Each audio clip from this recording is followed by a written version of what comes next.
যারা যারাই অভিযুক্ত, যাদের বিরুদ্ধে বড় রকমের করাপশনের আছে, খুনের মামলা আছে, তাদের সবার ব্যাপারেই আমরা সিরিয়াস এবং প্রত্যেককেই আমরা ইভেনচুয়ালি আমরা প্রত্যাবর্তন চাব। তাদেরকে বাংলাদেশের আইনকে ফেস করতে হবে, তাদেরকে আইনের আওতায় আনা, সেটা আমাদের কেন, আমি মনে করি আমাদের পরবর্তী যে কোনো গভর্নমেন্ট সবার জন্য এটা একটা নৈতিক দায়িত্ব। আমরা আমাদের কাজটা খুব ভালোভাবে করব এবং আমরা আশা করব যে আমরাই যেন কাজটা একটা শেষ করে যেতে পারি।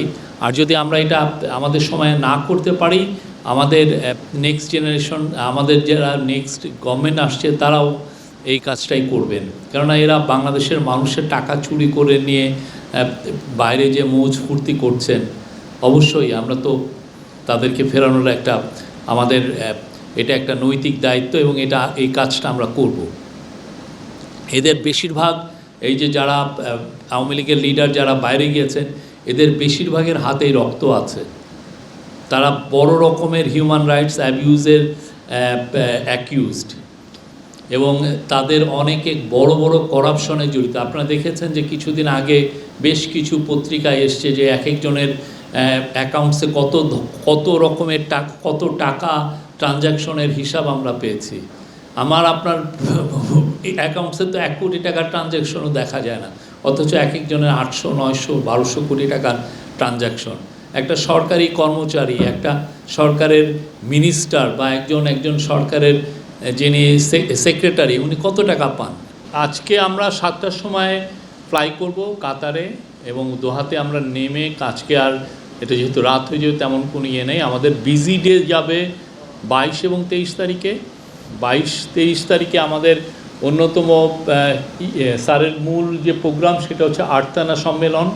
আপনি জানেন এটার মূল আয়োজক কাতারের রয়্যাল ফ্যামিলি, এটার মানে শেখা হিন্দ এটা মূল এটার আয়োজক। উনি আমিরের বোন এবং আমিরের মা যিনি শেখা মৌজা, খুবই ইনফ্লুয়েন্সিয়াল, আরব ওয়ার্ল্ডে উনি খুব ইনফ্লুয়েন্সিয়াল একজন নেত্রী ছিলেন এবং ওনার কাতারের আমিরের মানে আগের যিনি আমির ছিলেন তার ওয়াইফ, উনিও ওনার সাথেও স্যারের দেখা হবে।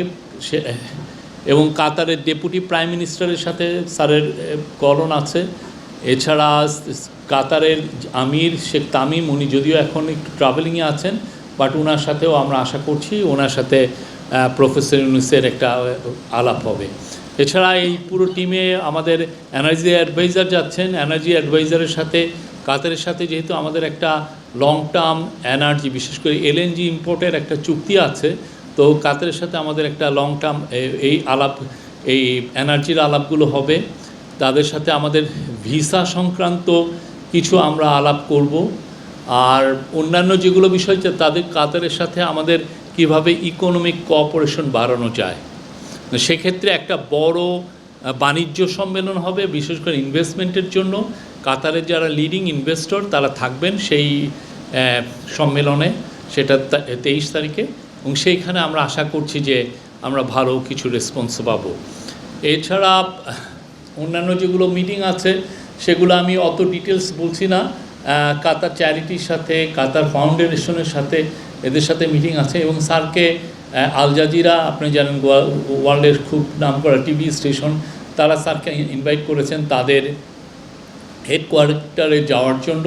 সেখানে স্যারের তারা 1-to-1 একটা ইন্টারভিউ নেবেন এবং এছাড়া ওনার আরও কিছু এঙ্গেজমেন্ট আছে, অনেক কিছু মিটিং আছে।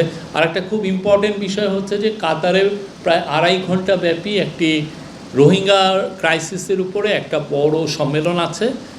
এই সম্মেলনে আমাদের বাংলাদেশি আমাদের চিফ অ্যাডভাইজার এটা নেতৃত্ব দিবেন, বাট এইখানে গ্লোবালি যারা এই রোহিঙ্গা ক্রাইসিসের সাথে অনেকেই তো সম্পৃক্ত, যারা এটা নিয়ে কনসার্ন, তাদের অনেকে থাকবেন।